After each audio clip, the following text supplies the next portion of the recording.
We'll go ahead and start.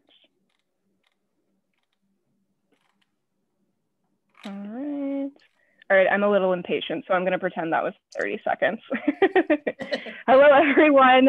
Thank you so much for joining us tonight for Zero Waste Mindset. My name is Megan, and I'm in the Programs Department at the Arlington Heights Library, and I'm joined with my colleague, Jennifer, who will be helping us behind the scenes tonight. In a moment, I will be releasing a poll just to get an idea of exactly how many people we have tonight. So please note for this program, it will be recorded. However, it will not be widely shared. We are just going to send it to the people who are registered for tonight. So as an attendee, you do not have the option to turn on your video or unmute yourself. If you would like to ask a question or a comment or just make fun faces or anything like that, feel free to throw them in the chat box, which you should be able to find down at the bottom of your screen. Monica and I will try, and Jennifer will all try to get to as many questions as we possibly can, but we do have a limited time, so please be forgiving for that. And if you stay until the end of the program tonight, we do have a raffle. We are raffling off 3 sets of reusable produce bags. So that's I do also have some, so I highly recommend using them. And you do need to be present in order to be considered a winner.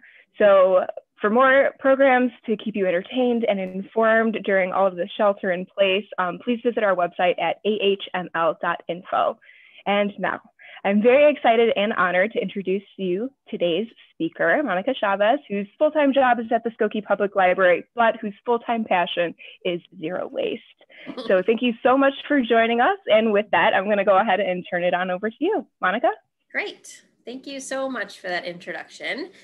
My name is Monica Chavez. Yes, I work at the Skokie Public Library. As my day job, I am in administration there, but I have a passion for green things. And so many months ago, I was asked to do a presentation for the library on green initiatives. And so I did this program over at Skokie, and it was very well received. And I now have sort of started doing the library circuit.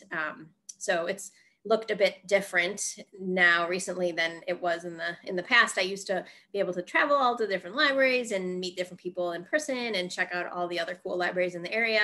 And then that abruptly stopped in March. So now I'm doing the Zoom circuit. So I really appreciate you all coming out. I know that there's a lot of Zoom fatigue these days. So I definitely appreciate your time and willingness to be on a screen for another hour this evening. So hopefully you'll be able to get some tips from me and things that you can do at home with small changes. So, so I'm going to share my screen so you all can see my presentation here. And so I'm going to go back and forth between sharing my screen and sharing my presentation with you, and then also sharing some actual physical items that I use in my home to reduce waste that I want you to see in person so you can kind of take a look and know what I'm talking about.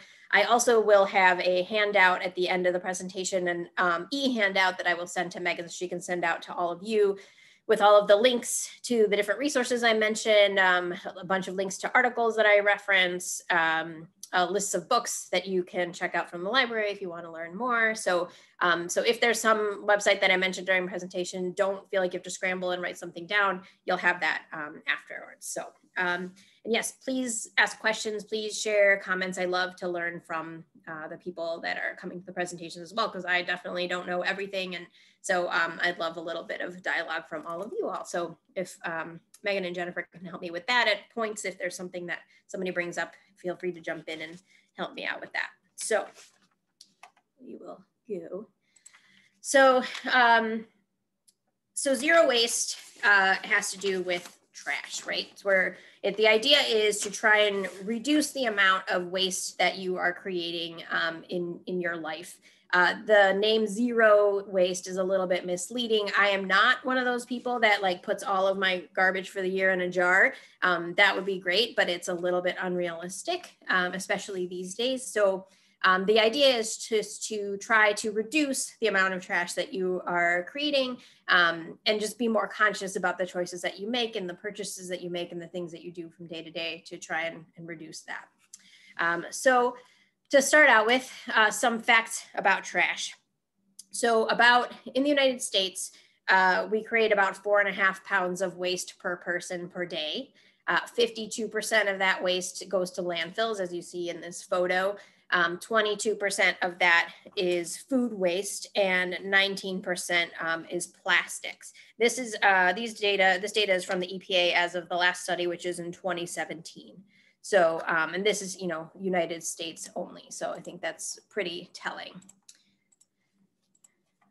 The good news is that although we've been, despite the generation of waste increasing from about 88 million tons in 1960 to 267.8 million tons in 2017, this generation rate of 4.5 pounds of waste per person is one of the lowest rates since 1990. So we're doing a little better.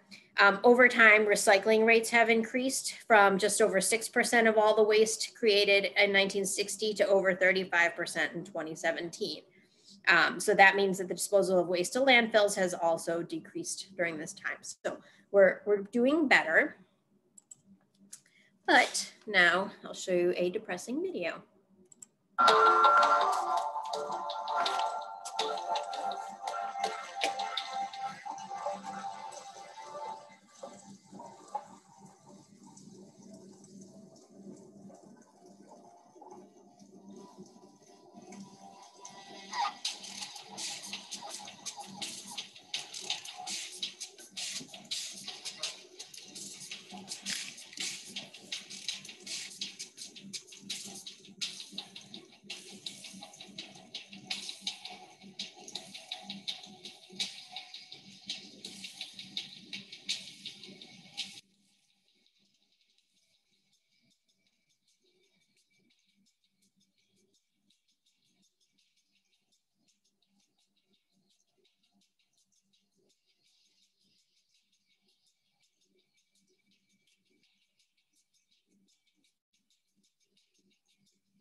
So sorry to depress you all a little bit more, but the video is pretty telling. That takes place in Taiwan, and that is one of the dumping places for all of our plastic. And plastic is a big thing, a big topic when we talk about waste, because there's just so much of it, and the amount that is being produced is just exponentially growing. I recently read an article where they were talking about, all these new plastic like plants that they're building, and that the reason that we're not using more recycled plastic and that we're not recycling more is that it's cheaper to just make new plastic than it is to use recycled and to process these bottles and things. And so we just keep giving these subsidies and funds to these, basically like oil companies to make the plastics instead of investing that money into more recycling. So bad news, 65.5% of our garbage is not being recycled. Lots of times we think that our items are being recycled, but in fact they're being landfilled or burned or stockpiled.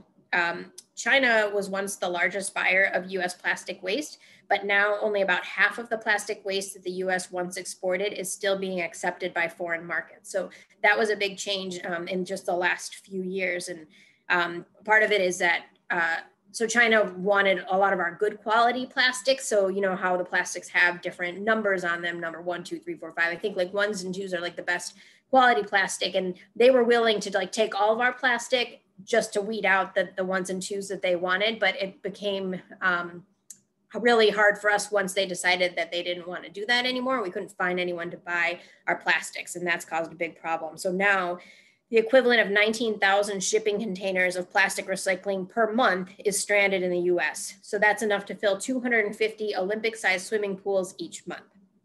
And so because China wouldn't buy our garbage, we were trying to sell it to other third world countries. Malaysia was one of those, and they recently sent back 150 shipping containers of plastic waste to rich countries, including the US, the UK, France, and Canada, saying we're not gonna be your garbage dump for the world. So during the first 7 months of 2018, when this change happened, plastic waste exported from the US to Malaysia more than doubled compared with the previous year. So we just, China wouldn't take it. We started dumping it in all these other places. And another sad part is that most plastics were actually never possible to recycle at all. So like in the video, they said one study found that only 9% of the plastic ever produced has been recycled. That's pretty scary when you think about that. And now there are more than 5 trillion pieces of microplastic in the oceans, which is more than there are fish. So microplastics are when the plastic that's been sort of weathered and broken down by the sun and the water, it just keeps breaking down into tinier and higher pieces. And so they end up being microscopic. It's not anything that we can see, but we're actually ingesting it. It's in our clothes. It's when we breathe. I mean, it's everywhere at this point. And there's no force on earth that's able to clean that up at this point. And so the best we can do is try to create less of it. So that's why I'm here today. So there are 5 concepts of zero waste. So you all might be familiar with like just the 3 R's: reduce, reuse, recycle, right? We've added a couple of more on here, and I will go through each one of these individually, one by one, as we get through here. Oh, I just see there's a question in the chat right now asking whatever we can do as individuals pales against the amount of plastic produced, right? So what are the plans to curb production in the next administration, because we know the current one is friendly to oil companies? Yeah, well, I don't know. That's a really good point. I haven't looked too far into President-elect Biden's environmental policies, but I am hopeful that they will be better. I do know that this year there were huge, or in 2020, I believe, there were huge plants that were being planned to be built, but this was before the pandemic. So I don't know if that's happening still, with tons of huge like tax subsidies and all that kind of stuff. So at that point, all we were doing is supporting the creation of more plastic. So it will be interesting to see what happens with the new president, and hopefully some of that can be curbed. So as individuals, there are things that we can do in the meantime. So the first being refuse, which means knowing how to say no to things that are not essential. Reducing, so trying to be more minimalist and just cutting down on the amount of things that we need. Reusing, giving things a second life versus just tossing it out when it doesn't work anymore, it's not what you need. Recycling, so prioritizing packaging that's recyclable versus non-recyclable. And rot, which has to do with composting our organic waste. And I like that recycle is sort of on the end of the spectrum, because as we've seen, that's not where we need to be focusing our energies, right? We have to do it in the first few steps. So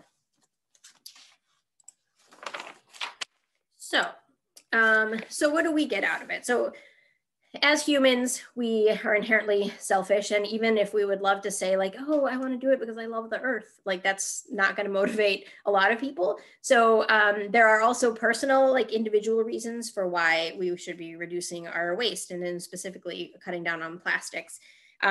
So one of these being to get healthier. So a lot of plastics, especially cheaply made plastics, leach harmful substances.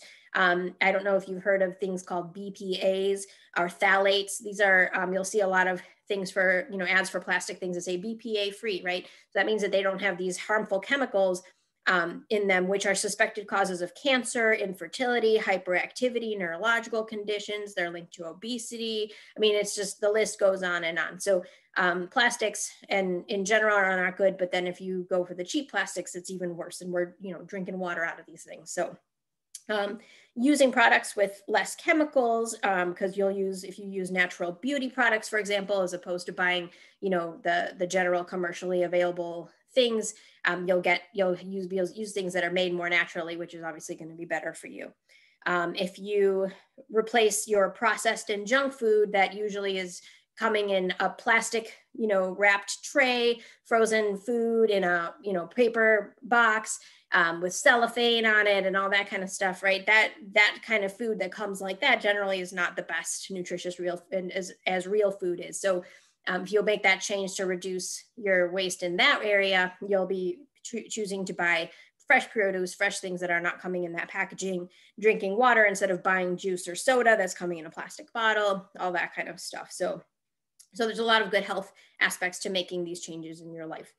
and saving money. So the idea is to consume less and buy only what you need to replace and not more things to add to your inventory of things. I know a lot of people these days are trying to get rid of stuff, right? We're all home and we're like sick of sitting in all the clutter. And there's been a lot of that kind of push towards like trying to get stuff. I think Facebook Marketplace has never been more popular than these days. So, but that's also great, is like, you know, trying to find, if you do need something, trying to find it used versus buying something new, right? Processed food is more expensive than preparing the same thing from scratch. So if you make that change to buying fresh things versus packaged stuff, you'll save money there. It's about quality over quantity. So it might be more expensive at first to make some of these changes to reusable items because they're higher quality, they're going to cost a little bit more, but it pays off in the long run because you're not having to constantly buy more of them when you're doing, when you're buying, I totally blanked on the word, things that are one use, right? Disposable, that's the word.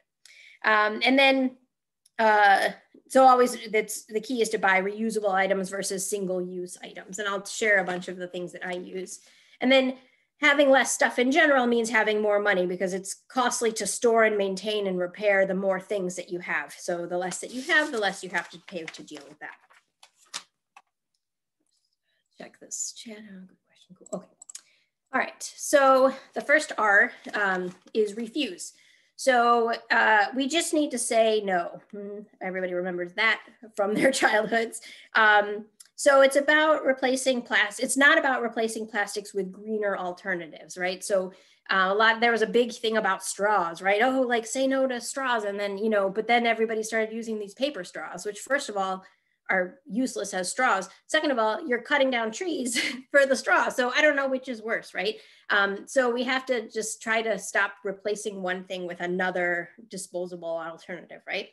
A lot of times there'll be restaurants that they're like, oh, we use compostable bowls. Like, that's great. But if you're not composting them, then it serves no purpose. And I'll talk a little bit later about why if you throw things just in the garbage, it doesn't mean that they're naturally going to be composted, right? There's a specific thing that has to happen, and you can't, just because you have it in a compostable bowl, it doesn't mean it's going to break down. So thinking about that, not just replacing one thing with another. So, you know, everybody has this sort of like stockpile of logoed plastic items, right? We all have millions of water bottles and coffee cups and, you know, all these things that we get passed at some, you know, fair where there's a bank that has a table and like, here, take our cheap calculator, and you take it, right? Because it's free. It's really hard to say no to free things, but that's one of the things that we have to be better about, just saying no. So things like freebies, like hotel toiletries, like trying to bring your own bottle of shampoo and things like that, so that you're not taking those little cute bottles, even though you're like, oh yeah, I'm totally gonna use these. And then we have like a million of them in our closet. Yeah, those.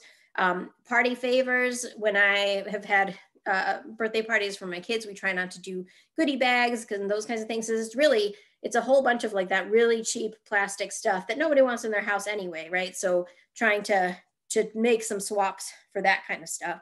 And it's hard, it's tempting, but it's helpful to remember that a lot of these things that we get handed that are free, usually poor quality, they're produced at low cost, right? Because otherwise it wouldn't be given to us for free, which means they probably have those harmful substances that I was talking about, the BPAs, the phthalates, and they were manufactured at the cost of workers. So you know that, you know, stuff that's cheap and made in China, like they're not following the best labor practices there, right?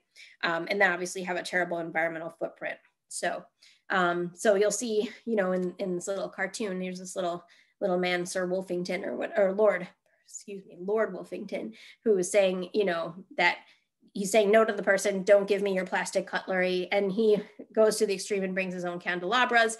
Don't have to go to that level, but you can have, you know, your own little reusable silverware, or try to say no when you're ordering your takeout. Don't give me any utensils. Don't give me any napkins. Don't give me any ketchup, like, you know, that kind of stuff. So it's just trying to be conscious of that and saying no, because I know it's tempting to take the free stuff, but sort of getting yourself into that mindset. And another thing that you can refuse is junk mail. So these are some of the websites that will be listed on the handout that you'll get. But there's a website called catalogchoice.org where you can get removed from catalog mailing lists all at once, instead of having to call each magazine and say, please take me out, please take me off, please take me off, which I do at the library for anybody who, you know, gets Uline catalogs or whatever. I call them and I tell them to get us off those mailing lists. But there's one website that you can go to and just get removed from everything until you order something from them, and they'll probably start to get you sending you things again, but you can always get off again. And then there's those Valpak coupons, you know, that everybody gets, that blue envelope that has like 10,000 Jiffy Lube and like HVAC coupons in there. You can get unsubscribed from that. So you can just go to the Valpak website, say no. That's been a lifesaver, because every single time, what do? You get it from the mailbox and you put it in your recycling bin, right? So stopping that is another thing you can refuse. There's also a website that I share on there where you can get out of credit card and insurance offers, so they won't send you offers for that. So just little tiny things that you can do to like not even get the waste in your house in the first place, because it just goes from your hand, from the mailbox to the recycling bin. So, all right, so reduce, and I will explain the ice cream cone later. So the idea is to choose quality over quantity and reduce the amount of things that we have in our house. So there's things we want, things that are repairable versus disposable. So there's a really great website. It's called buymeonce.com, where it rates products, and you can kind of see like what the best version of whatever it is that you're looking for is, where companies that have like great warranties, like there's clothing companies like Eddie Bauer and Patagonia and places like that are more money at the outset, but they literally guarantee their things forever. I mean, I had a North Face jacket from, I don't know when, it was a hand-me-down. The zipper was broken. I was able to send it off to them. They repaired it for me, sent it back totally free. So they, you know, having something that you've spent more money on at the outset, but it's better quality, is going to help out. So just checking the chat really quick. If you buy a single item or a few easy to carry items, refuse the plastic bag and carry it out of the store in your hand or purse. Yes, that is a great point, and I'll talk a little bit about that shortly. And yes, the websites to go to are going to come out on the e-handout that I'll give to Megan after the program, so everybody will get it in their email, so you'll have everything that I've been mentioning you can reference. So the other thing is to avoid unnecessary purchases. So try to give gifts that are experiences versus things. That's hard these days, right? Because we're not allowed to experience anything, but eventually we will be able to again. So for, you know, presents and things, I used to give, for example, museum membership, or, you know, tickets to the Lego museum or whatever that thing is called in Schaumburg. I can't remember now.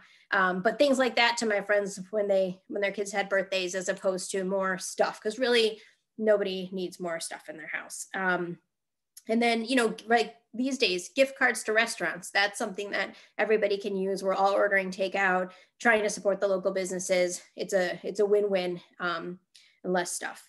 And then another thing we can do is to practice waiting. So do you really need that thing as much as you think you do? So a lot of times with online shopping, it's so easy that we can just put it in a cart and click, click, click, and in 2 seconds you have ordered the thing and it's going to come to your house in an hour, right? It's such an instant gratification kind of thing. So trying to practice waiting and say, okay, I want to buy this thing, but do I really need it? Sit on it for a week. And if a week later, you know, you still need that thing, well, okay, you know, then go forward. But sometimes it's just all about like the thrill of the clicks. And then you realize you just bought something that you didn't really need. So practicing waiting. And then if you do need something, try to buy it secondhand, try to buy it from a local store versus Amazon and that kind of stuff. So that those things make a difference too. And then practicing collaborative consumption, which means borrowing, sharing, libraries, bartering.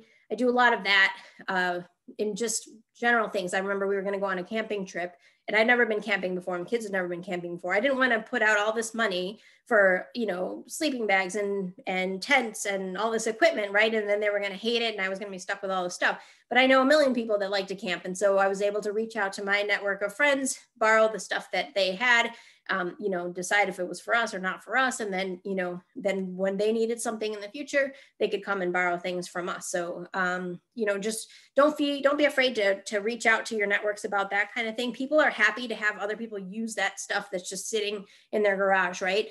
So think about that. And obviously libraries are a great place for not just books, but all kinds of things and all kinds of materials. And then we don't have to keep building up our collections at home, because we can just use the library as our collection. Shameless plug for libraries. Rethink. So consider using items that you have on hand already for different purposes rather than buying new things. So just being a little bit creative. When I was in college, I studied abroad in Cuba, and it was pretty fascinating because we've all seen these pictures of Cuba with all these cars from like the 1950s driving around. And even though we're in the 2000s, it's like, it's kind of an eerie kind of thing. But the reason they've been able to do that is because of the embargo, they've been so cut off from trade from so many countries for so long, they've just had to make do with what they have. So they have this sense of ingenuity that's, super remarkable in the way that they've been able to make parts and all this stuff to keep these cars going and keep their lives going. And so we have to kind of adopt some of that in our lives too. Like if maybe the thing that whatever this object was used for, I don't need it for that anymore, but what could it be useful for otherwise? I've got friends doing seed starting in old, strawberry containers, right? Like that kind of stuff, just being creative about that. And then the ice cream, going for ice cream, ask for a cone instead of a cup. And that way you've generated no waste. So I'm doing you a favor. So I'm going to check the chat here really quick. Okay. Oh, great. The website's in the name of the organization. Yeah. So everything's going to be on the handout. So no worries there. I know people always are like, wait, you said this thing and I want to know about it. And don't worry, I will share all of my information. So reuse is the next R. So, and this one, it'll be, I want to show you a bunch of the things that I use. So I'm going to stop sharing for a minute here so you can see me. So here's a bunch of the reusable items that I use, which a lot of these might be super familiar for you all. A lot of them might be new ideas. So everybody has, their reusable grocery bags. Mine is from the Skokie Public Library. And, so these are obviously great for your grocery shopping. I know right now a lot of stores are not letting you use reusable bags, and you can't bring them into the store, even though they've debunked completely that you can't get COVID from surfaces. But anyway, that's the rules these days. So what I like to do is, if I go into a store to shop, which I also know that a lot of people are just doing curbside and that kind of thing, and then you just can't, there's nothing you can do, right?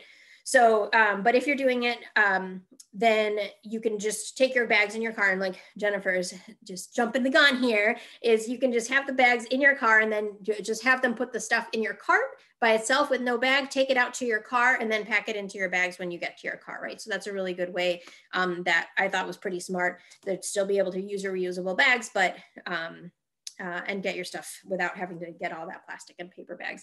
And for the curbside, I've been doing curbside at my grocery store. They luckily use paper bags instead of plastic. And I've actually been able to donate those bags to the food pantries. So that's another thing. If you're collecting all these paper bags and you don't want to just again, take them home and put them in the recycling bin, you can take them to a food pantry. So that's one option. And then Megan alluded to this, but the cloth produce bags this is another really great thing that I discovered, and I was like, this is awesome. So instead of using all those little plastic produce bags that they have to put all your apples and things in, there are these reusable, washable, closable, they don't weigh anything, bags that you can use for produce. So this is what we are going to be giving away at the end of the program, is a set of these, or a couple sets of these. So stick around for that. But this is really great. They don't weigh anything, and then you can wash them and reuse them for other stuff, and you don't get all these little tiny plastic bags. If you do get those plastic bags, I know my mom uses them for her cat litter, you can find a use for them, but if you can avoid using them in the first place, then these are great. Just check these questions right here. Most stores letting you bring your own bags. You can pack them yourselves and the bag stays in the cart. Okay, that's good to know. And then what grocery store do I use for curbside? So I use a store called Valley. It is a chain, but it's family owned. There's not very many of them. I live in Skokie. I don't know that there is a Valley where there's another one. I know there are a few, but I'm not sure what there is close to by you. But the one by me, it's paper bags, which is great. I think they kind of went back and forth, but I think Evanston instituted a plastic bag tax, which probably was the impetus for going back to paper. So that's another thing, obviously, you can lobby for with your local officials, is getting a plastic bag tax, and then that will push stores to make the right choice there. Oh, there's a Valley and Onatine Heights. Awesome, perfect. So I recommend it. And then washable sponges. So this is really great. I have several iterations of washable sponges. So, you know, the regular sponges that you have at home, you know, usually they buy in like this 6-pack or whatever, are they get stinky and gross, and then you throw them out and you use another one. It's a never-ending cycle. So I have looked into various kinds of washable sponges. So there's many types. These ones are like super scrubby ones. They are, these unfortunately are made from plastic, which is, I haven't used them because I'm like, oh, wait, that kind of defeats the purpose. Except that you can use them and use them and use them and use them and wash them, and they last a lot longer. These are made in Poland, and they're packaged in the US recycled paper and packed by people with disabilities. So they're, you know, ethical in that sense, but these are really good for like scrubby stuff. Then these, it looks like just a big square, but it's actually like, if you put water in this, it's super, super absorbent. And these come from a company, these specific ones I got from a company called Who Gives a Crap, which I will talk to you a little bit more later on. But these are, they're like Swedish, I guess, dishcloth things, but really great. And you can just throw them in your washing machine or throw them even in the dishwasher to wash them and reuse them. And they're awesome. I really like them. These are like more for like cleaning as opposed to like washing dishes, just because of like the size of them. And these I just bought. These are from a company called ETE. ETEE is how you spell it. And they have like an absorbent cellulose side and then a loofah, like a natural loofah on the other side. And I bought a set of 6 of these. I haven't used them yet, but what I really liked about these is they're 100% compostable. And so you can just, you know, instead of, once it starts losing its life, you can just throw it into the compost. So I really liked that aspect of it, instead of the other ones that you might have to throw it away in the garbage. So I will report back on how they work, but I'm excited about these. And this company has like a million green things that look really cool that I want to try out. So those are the sponges. Let me just check here. So many comments. I love it. So interactive. Aldi, okay, yeah, that they use plastic bags. And somebody brought, yeah, reusable cloth mop heads like Swiffer that fit on the Swiffer like mops. Yep, I got some of those too. Thanks for reminding me. I forgot to put that with my repertoire of things, but those are great. Oh, and the Swedish ones can be composted. Yeah, I think you're right. I think these can be composted because they're just like cellulose instead of like plastic. So, so yeah, and I just liked these because these had the scrubby part on them too. So we'll see how they work out. So the other thing, actually the very first change that I made many years ago was changing from paper napkins to cloth napkins. These are really simple. My friend made them for me. She just cut out little like pieces of cloth and then hemmed the edge. And they're really cute. They don't really wrinkle too bad if you care about that kind of thing. I don't, but some people do. They're, you know, super easy to wash. And actually these are not really that stained. So I'm glad I showed you a clean one. But this is a really, really easy change that you can make to swap out from paper napkins. Like, you know, if it's just your family, you can use them a few times before you throw them in the wash.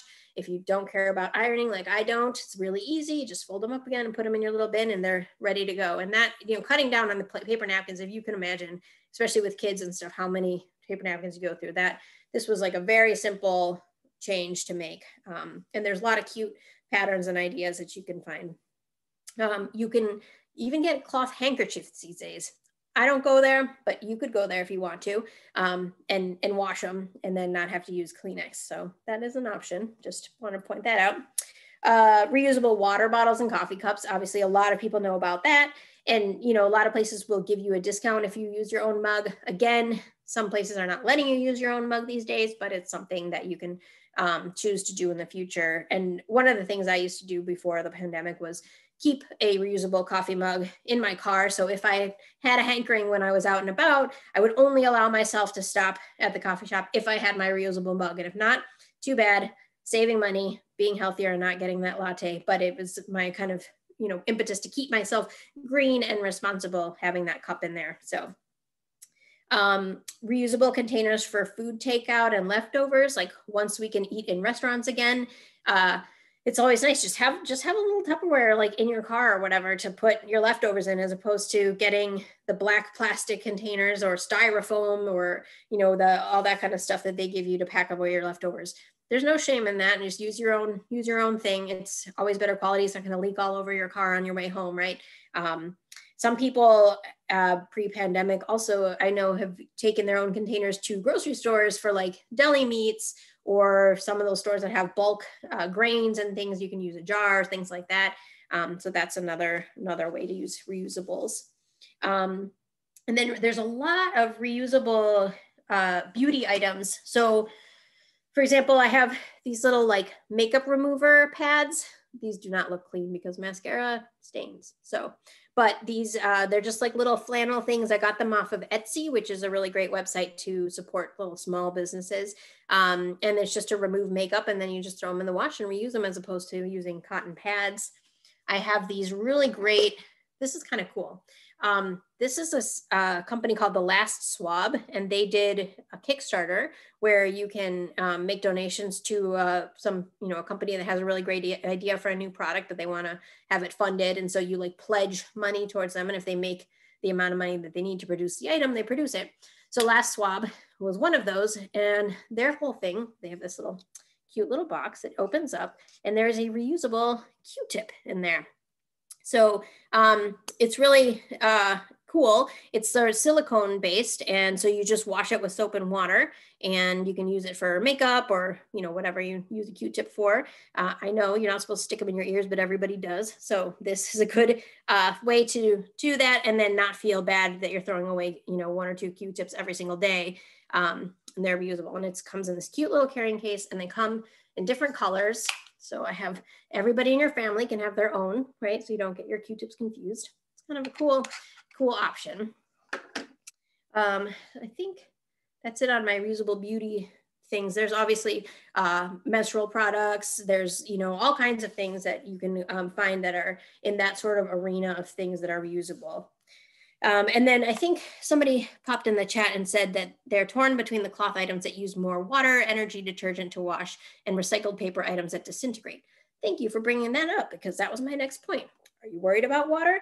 It takes 8 gallons of water to make 1 paper plate, okay?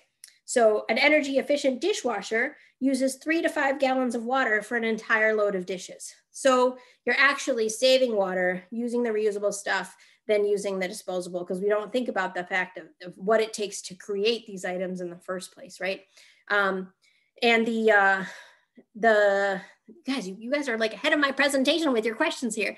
And I'll talk about the disintegrating paper items later. We'll get to that, and I will explain why that is not good. And the detergent is also on my list too, so I will get to your questions about those. And leftover food storage, yes, that's coming. So yeah, so then I get back to my little presentation here again. Thank you all for all these great tips and questions. I love it.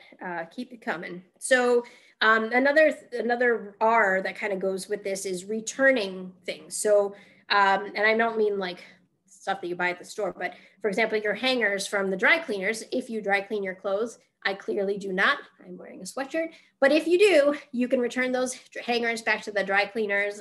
So you're not having all that collecting in your closet. You can return containers to the farmer's market when you buy your, berries from your local farmer, bring back the containers. They are appreciative of that. So things like that.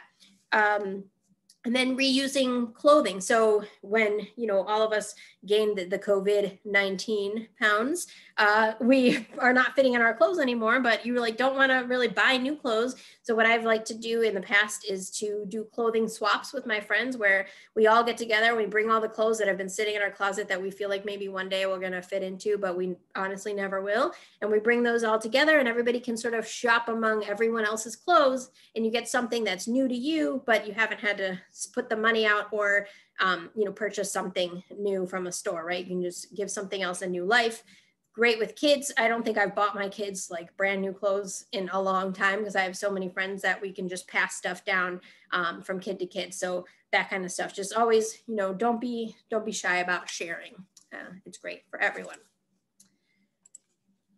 So then we get to the R for recycle. So like I said, recycle is one of the lower priorities on the list because things are not being recycled necessarily the way we think they are. A lot of that has to do with human error. We're lazy and we don't want to rinse the stuff out like we should, or we put stuff in, like I know in Skokie, for example, they want your items loose. If you put it in a plastic bag, then they're just going to throw that away in the garbage. If they see a plastic bag, they're not going to dig into it to find what's in there. They're just going to throw it in the garbage. So we have to be really vigilant about the way we recycle and not do what is called wish cycling, where you have a little piece of plastic, you're like, oh, I'm just going to toss it in the recycle bin. Like, yay, I recycled, right? I reduced. No, a lot of times that stuff is, you know, not recyclable in the first place. So just because you put it in the bin doesn't mean it's actually going to get processed that way. Little tiny pieces of plastic, you know, little bottle tops or things like that. Those things all fall between the little spaces in the conveyor belt. So they're not getting recycled the way that we think they are. So we have to really do our due diligence and only put things in the recycling bin that are recyclable. Make sure you're rinsing them out. If you look on your local recycling organization website, they will give you all the rules of what you're supposed to do. Don't put certain numbers of plastics in there, all that kind of stuff. So there's a lot of also items that are not able to be recycled in your local recycling bin. So for example, plastic bags. What I do is a lot of these places like Target, Jewel, major grocery stores, they will collect your plastic bags, and not just plastic bags, but cellophane, the plastic Amazon package, outer things, anything that's like, you know, the wrapping around your paper towels or whatever you're buying, all of that kind of stuff. You can take it to them. And what they do is there's this company called Trex, and they make plastic decking. So like for your deck out in your yard, and they make it from these plastic bags. So I know my kid's school had a bin for plastic bags. That was a way more convenient when that was open and I was able to take the bags there. But it's like a fundraising thing. So the more that they give to Trex, then they get school funding for the school. So that's another great program. Contact lenses, you can recycle them, which is pretty amazing. I not wearing them today, but I do have contacts and they're the daily kind. So I, you know, throw them out every day. And you think about that, these two tiny little pieces of plastic every single day that you're throwing away, not to mention the pack and the little foil paper thing that's on them. So Bausch & Lomb, which is a major optical company, they have a recycling program. A lot of optometrists have a bin in their office that you can just bring. Like I literally collect my contact lenses and the little packets, and you don't have to separate off the foil from the thing. Like literally put the whole thing and the lenses in a plastic container. I collect it in my bathroom. And when I've collected enough, I can either take it to my optometrist or I can get a free label from Bausch & Lomb on the website and ship it, and they will recycle it, which is pretty awesome. So that's a cool program. TerraCycle is another website that has all kinds of very specific recycling programs. So like for baby food pouches, for candy and snack wrappers, for Gillette razors, they have a Swiffer pad recycling program. So if you still have Swiffers and you haven't, you know, made a change over to a reusable sponge, you know, thing that you can attach to your Swiffer mop, you can actually dry out the gross, dirty Swiffer pad and send it back and they will recycle it. So that's pretty awesome. It's great to see companies that are recognizing that the product that they have is probably problematic because it's disposable, but finding solutions to be able to dispose of those items safely and responsibly. And then I know that SWANK, which is the Solid Waste Agency of North something something, they have a lot of programs where you can recycle specific things like holiday lights or hazardous waste or electronics. So definitely check out their website for specifics of things that can't just be tossed in your recycling bin. And then I know that Arlington Heights, this should have been in the rot section, but you guys have a food scrap and landscape waste program. So I will talk about that in the compost section, but that's really great that you have something local to address that issue too. So that's recycling. Let me check in here. Anything we can do to get companies to be better about recycling? They put so much on the consumer. Yeah, we'll talk about that shortly. Jewel recycles plastic bags 2 and 4. Do they really get recycled? So yes, they're getting made into this plastic decking. The company Trex has an arrangement with Jewel to pick up all of their plastic bags, and they get made into this decking, which is pretty awesome. And monthly contacts, so you buy less. So yeah, monthly contacts, if you can do that, that's great. I personally prefer the dailies because I found them more comfortable, and also just for sanitary reasons. I think I like the idea of having a fresh thing in my eye, and as opposed to like, what if I didn't really clean it that great? And then I've been putting that same thing in my eye for a month, right? So everybody's got different kind of needs that way. But if you could do the monthly, that's great. I actually used to have like yearly ones many, many moons ago. So that was a thing back then. All right, so many questions here.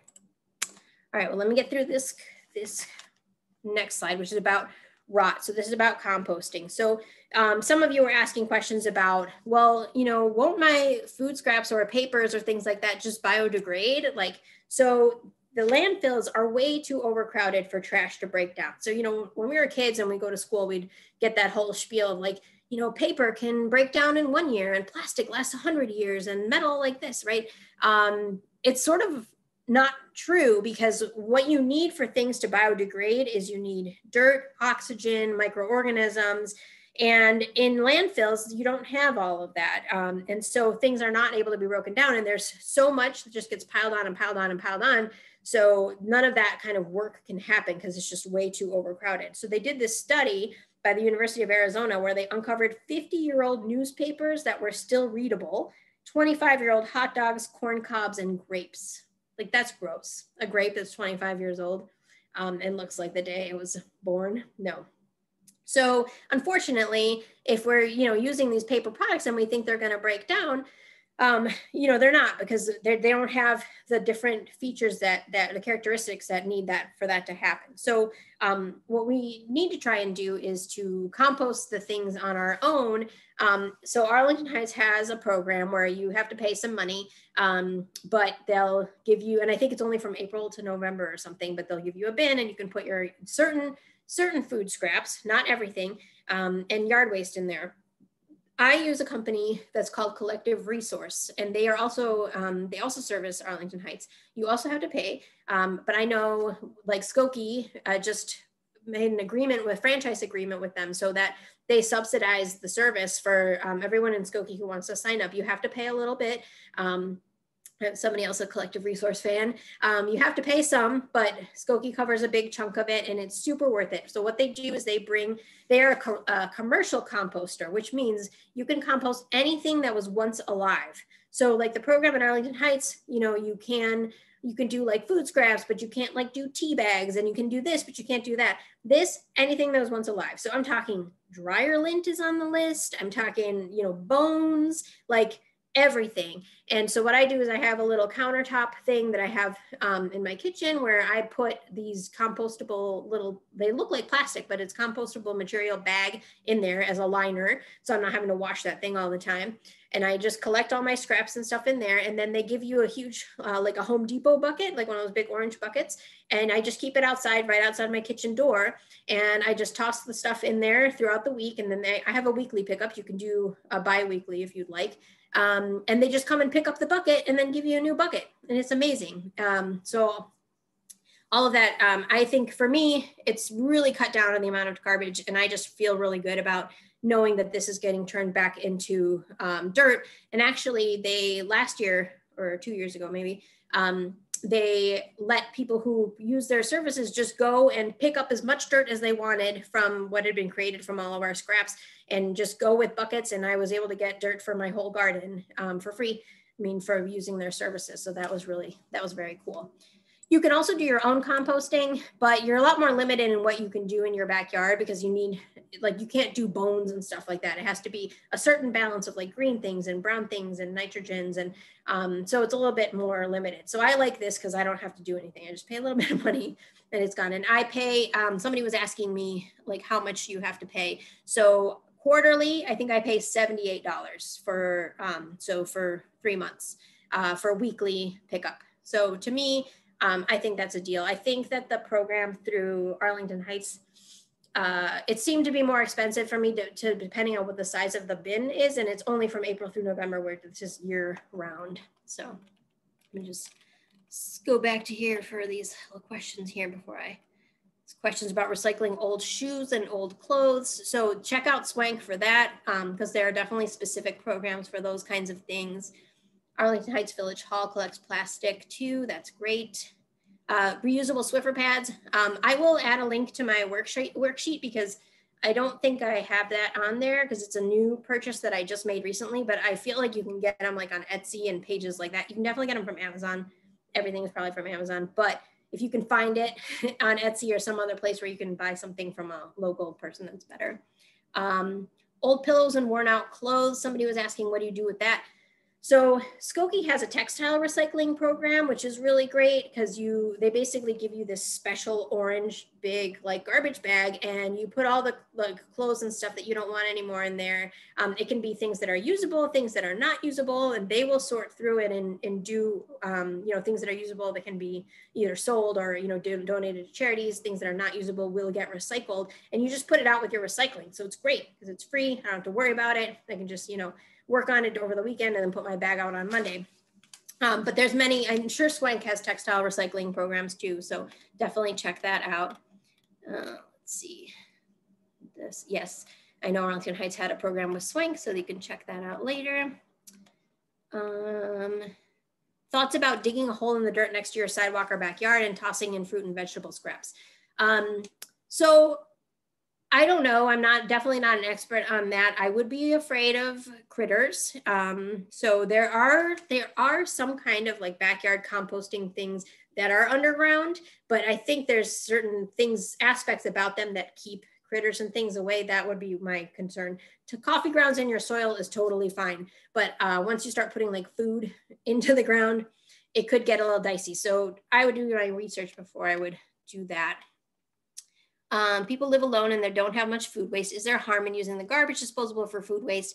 From what I know about garbage disposals, I don't know that I think putting anything in the water stream is not really that great of an idea. And garbage disposals are like notorious for breaking down and because they get all gunked up with all that stuff. I mean, it's an option, but I think that composting is a better option.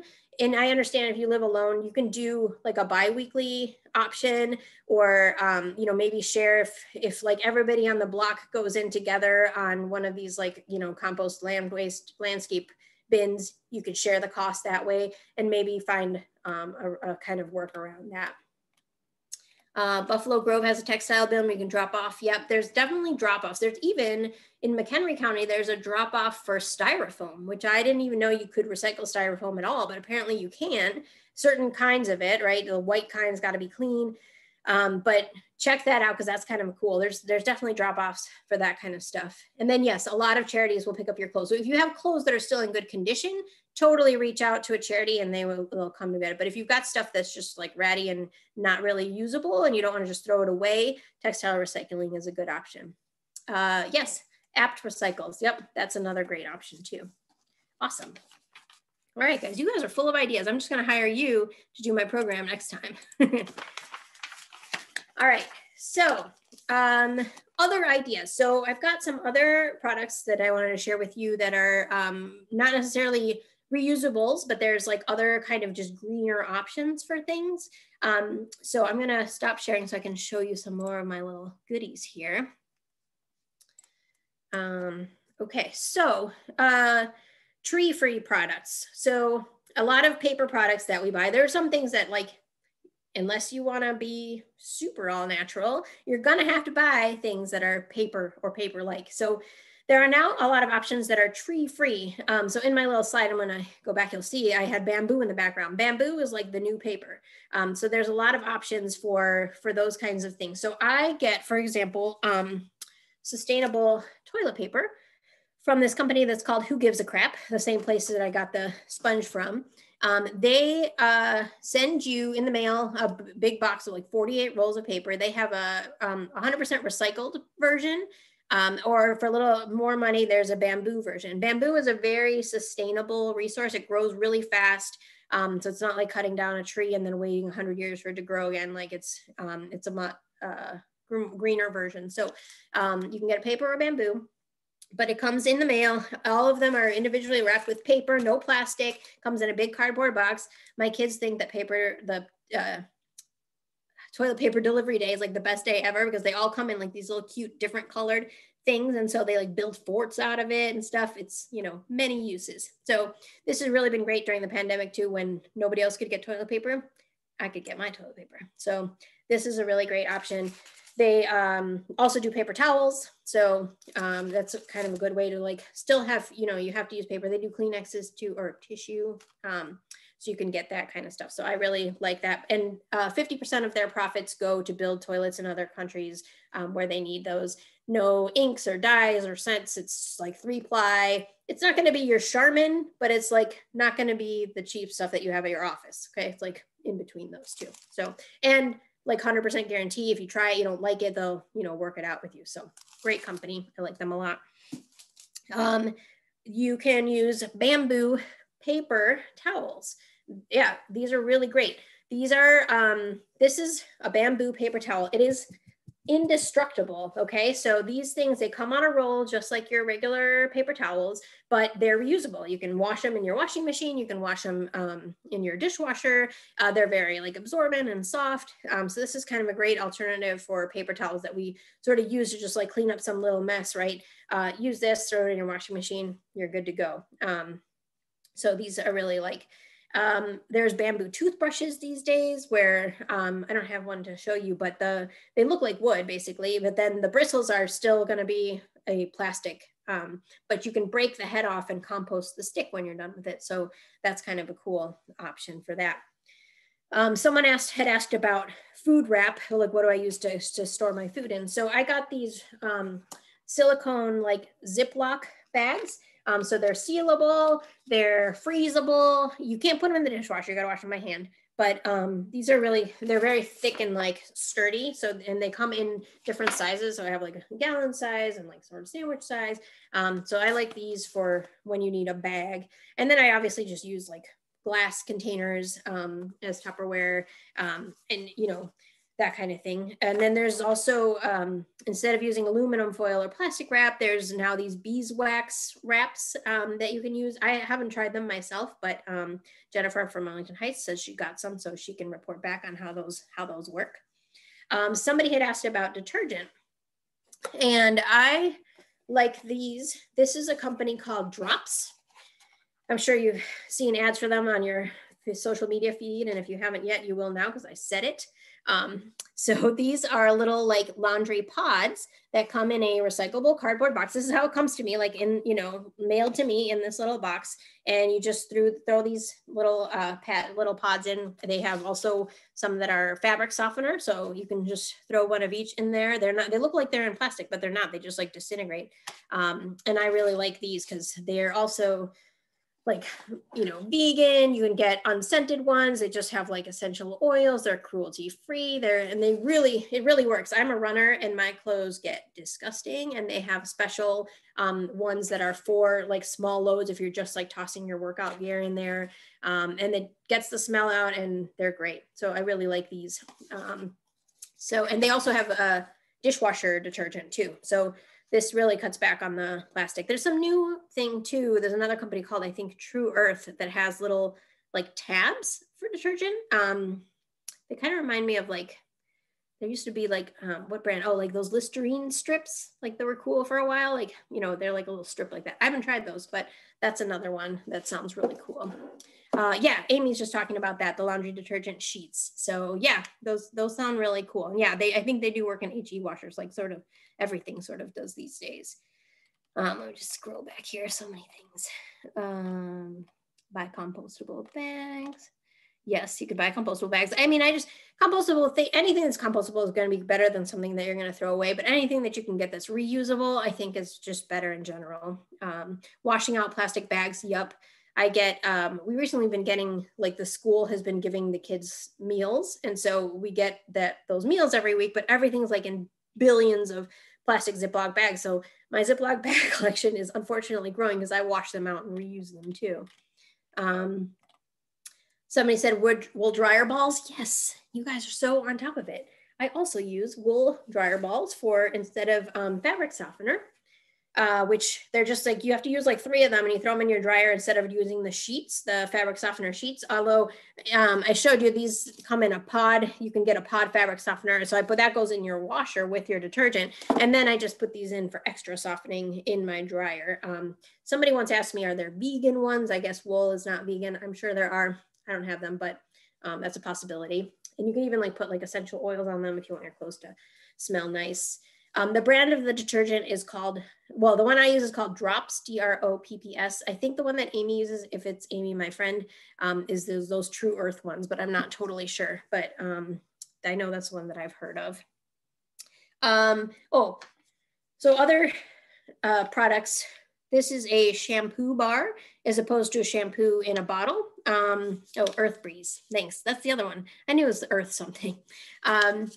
So these are shampoo bars that are, it's just wrapped in paper, but this one I've not used before. This one is a company called J.R. Liggett's, but I use ones from a company called Lush. It's based out of the UK, but it's just a bar of shampoo, and then you get like a little tin to keep it in, and you can reuse it, and you don't have the plastic containers. The ET store that I was telling you about that does the sponges, they have a whole bunch of cool looking shampoo bars that I wanted to try out, but I haven't tried those yet. And you can also get conditioner in a bar. So this is another way to reduce the plastics there. There's using a bar of soap instead of using liquid soap. That's another great option. People, I think, are weird about sharing bars of soap because you feel like everybody's like touching it, but it's soap. So ultimately it's going to be clean. And there's a lot of great options for that. Yes, toothpaste tablets. Thank you. I'm telling you, I'm hiring you guys for my next presentation. These are toothpaste tablets that I've tried out. There's a company called Bite. They come in a little glass jar. You can see these are charcoal ones, but you can get like regular mint ones. You remember when you were a kid and they would come and teach you about like oral hygiene, right? They would have a person come and you'd have these like red tabs that you would chew on and it would show you like all the gross plaque on your teeth. It's kind of like that, but not gross. They're like minty, and you basically just put it in your mouth. You start to kind of chew it a little and you wet your toothbrush and it foams up just like a toothpaste would. Even my kids use it they've gotten used to it, and it comes in a glass jar. And when you need more, they send you a little cardboard box with more tabs that you can just pour right back into your jar. So that's kind of a cool option there. Sorry, I just realized it's 8 o'clock. So if people need to leave, totally, feel free. I will speed this up, but you guys are just having so many great comments that I'm getting carried away here. So let me show you the rest of this. So all this information, and people get a little bit overwhelmed, like, well, where do I start with all this? Like, do I get the cloth napkins, or do I start getting toilet paper from here? Or do I do, well, the one great way to do it is to conduct what's called a waste audit or a trash audit, where you sort of keep track of what are the things that you're mostly throwing out in your household. There's a little example here on the slide. This person is using like a ton of paper towels. Like, well, that's one change that I could make, in the short term that would have a big impact, right? Switching to tree-free paper towels or the bamboo paper towels, for example. So kind of do that maybe for a couple weeks in your house. What is the thing that I'm going through the most, and what change can I make? Jello cups, like, can I make just a big batch of Jello and put it in my own containers versus, doing this thing. So, so that kind of stuff, that's a kind of a good place to start. What's going to make the most impact with a small change? You can check out this 31-day zero waste challenge, where every day she kind of put it, the person who runs this website put up a new little video of like a different change you could make. It gives you kind of good ideas. You can calculate your ecological footprint at this footprint calculator website. It's very depressing to know like how many Earth's worth of stuff you are using, but it's a kind of also an eye opener to kind of give you that impetus to start doing something. And I got a lot of tips from this 100 Steps to a Plastic-Free Life website. There's a lot of things on there that maybe will fit into your life that I don't do. So that's a good place to check out. And this is the idea. We don't need a handful of people doing zero waste perfectly. We need millions of people doing it imperfectly. So every little change that you can make, even if you're not going to end up being the person with all their garbage in a jar, all of these small things help and add up. You don't have to be extreme. You don't want to be this little crying fox because she bought a banana with a sticker on it, right? Just do what you can, and hopefully some of these things, you can see how they can fit into your life. I mean, there's people who make their own toothpaste. They make their own, detergent. If you have the time to do that, go for it. I can't do that, so I'm going to buy it from Drops. But there's options, right? It's you make it fit your lifestyle. And somebody asked, like, well, these are things that you can do as individuals, right? But there's still so much that has to be done on a larger scale, right? It can't always only be on the consumer. So I read, there's a really interesting article that I included in my handout. There was a cruise that Greenpeace held with a whole bunch of major companies like Dow and Procter & Gamble and Coca-Cola. And they took them out into the ocean to where there's like this huge, just like pile of garbage out there. And they made all these CEOs go and basically like snorkel in this garbage and realize, like, this is you, like, you all are creating this with your plastic water bottles and all this kind of stuff. And they like sequestered them and had them come up with ideas of, like, this is your time. Let's brainstorm. Let's come up with some ideas and ways to fix this. So it was very eye-opening for these people. And I hope something good comes out of that. So, it's all about, we got to keep pressuring people, pressuring companies, making smart consumer choices that show that this is what people want, and put that, because it's the money, right? That's always going to be the thing that drives this kind of stuff. So the more we demand it, I mean, you see all these companies coming out now with all this green stuff, eventually that the other companies are going to catch on to that. So last question here. You can buy reusable Keurig cups. Yes, thank you. If you have a Keurig, you can put your own coffee, your own stuff into them, buy a reusable one. So those are really great. Replacing individual yogurt cartons. Yeah, if you buy a bigger carton, it doesn't really actually save. You're right. Instant pots, apparently you can make yogurt, you're making your own yogurt, but you still have to like use yogurt to make yogurt. I have an Instant Pot. I haven't done it yet, but I think that you could, if you wanted to and had time, you could probably make your own yogurt. That's an option. You're not going to be able to fix every problem, but it's making the choices and the changes where you can. Yes, Nespresso will send you a container, recycle your pods, or you can take it to Williams-Sonoma. Yep. You guys are full of great ideas. This has been so awesome. So that's the end for me, but I'm obviously here to answer more questions. And I know Megan's popping on to do the raffle. I really appreciate all of the feedback. You guys have been great. I was worried that I was going to sit here and ask, is there any questions? But obviously you've had a lot. So thank you all for your time and your attentiveness. Yes, thank you so much to everyone. I have scribbled down so many ideas and so many things that I want to do now. So thank you. And all the suggestions in chat have been super amazing. Yeah, you guys have been awesome. All right, so now what we've all been waiting for. I have this fancy little wheel here and I put all of your names in it, and we're gonna go ahead and give away 3 sets of those reusable produce bags. So when I call your name, please just say hi in the chat so we can gather your contact information and make sure that you get it. All right, here we go. First spin. And I don't think you can hear it because it's coming through my headphones instead of the computer. I apologize. Marilyn. All right, is Marilyn still here? If you are, please say hi in the chat box, and we will grab your contact information from you. All right. Excellent, Marilyn. Great. Okay. Marilyn is our first winner. And here we go. Winner number 2. We have Beth A.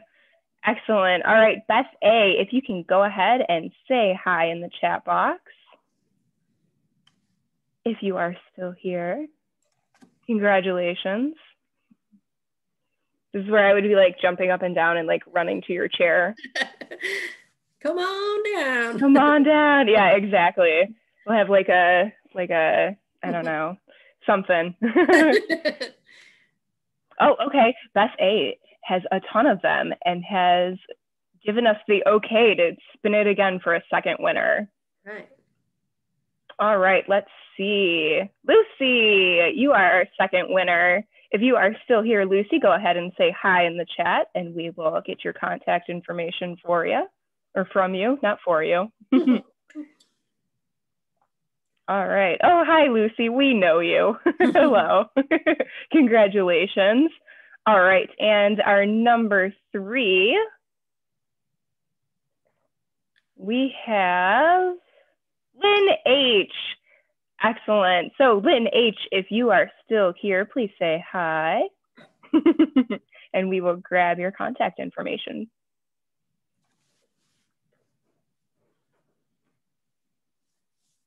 All right, I'm gonna wait. Okay, there she is. I was gonna say, we'll do like a countdown with Jeopardy theme. All right, so I'm gonna go ahead and stop sharing my screen. And it looks like Jennifer has reached out to all of you to get your contact information. And as soon as we figure all of that out, we will make arrangements, whether you're picking it up at the library or otherwise, and we will make sure that you get those bags. Great. Thank you so much, everyone. I hope you appreciated it, or I hope you enjoyed the presentation and got some ideas of things that you can change. And my contact info is going to be on the handout that you'll get. So if you have any additional questions after the fact, totally feel free to reach out. All right. Thank you, everyone else. If we do not have your contact information from our 3 winners, please stick around. Everyone else, thank you very much, and we will see you next time. Thank you so much, Monica. Thank you, everybody. Thank you. Good night. Good night. Yes, Carolyn, the spin thing is really cool. It's just pickerwheel.com and you can put in whatever choices you want. So if you have to do a raffle or something like that, super easy to do.